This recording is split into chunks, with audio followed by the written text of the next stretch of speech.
on voit que fondamentalement, on est resté de 2002 à 2010 sur une croissance légère des investissements, si je tiens la régression. La Caisse des dépôts a publié lundi des chiffres qui montrent de la même manière que le nombre de PME financées en France est largement constant, de l'ordre de 1600 de mémoire. Ce qu'on a, c'est que le financement de l'innovation, qui était très fort en 2000 à cause de ce qu'on a appelé la bulle Internet, s'est petit à petit rééquilibré et ouvert notamment à l'industrie et au capital développement dans un contexte d'aversion croissante au risque.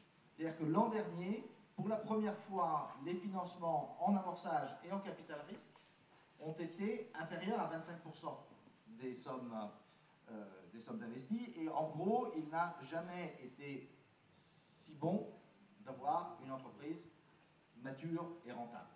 Dans un contexte où, si on regarde d'où venait l'argent, la part des FIP et des FCPI, donc de ce qu'on appelle les fonds fiscaux, qui est la courbe, et a monté au fur et à mesure que les sommes investies montaient également.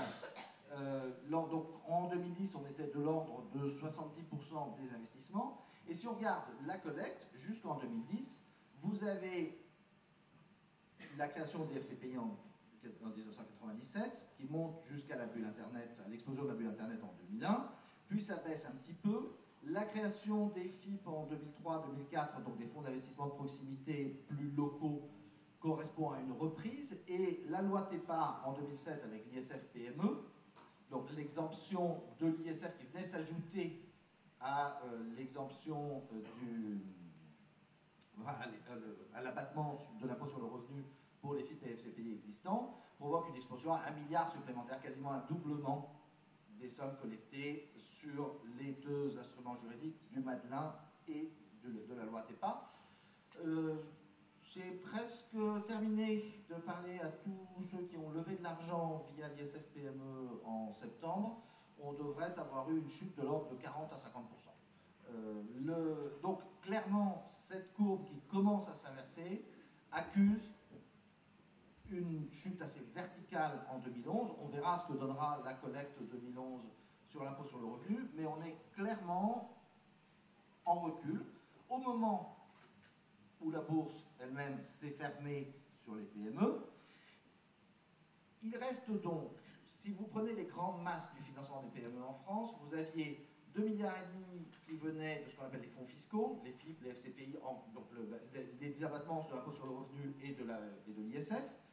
2,5 milliards, ça c'est une estimation assez vaste, mais qui venait d'aides publiques de toutes sortes, y compris les subventions des conseils régionaux, mais OSEO, l'ADEME, les choses comme ça.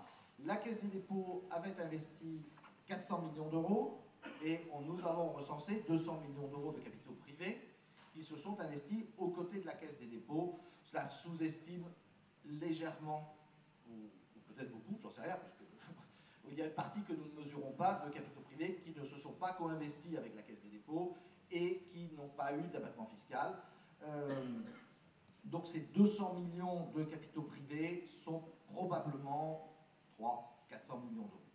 Le point, et je pense que le lancement du Club des investisseurs aujourd'hui va dans ce sens, c'est qu'au fur et à mesure que les FIP et FCPI semblent destinés à décroître, l'investissement public via la Caisse des dépôts, via OSEO et via des choses comme les investissements d'avenir qui sont portés par la Caisse des dépôts et OSEO semblent destinés, eux, à prendre le relais.